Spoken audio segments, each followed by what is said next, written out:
Hello guys, in today's video I'm gonna show you how to make stickers animate on Intraction on your account on Discord on accessibility settings.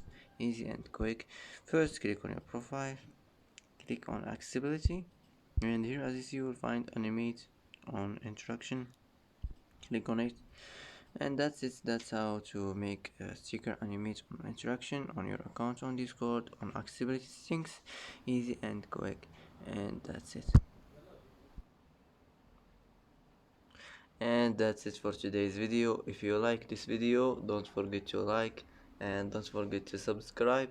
I hope this video is helpful for you, and thanks for watching till the end, and see you in the next video.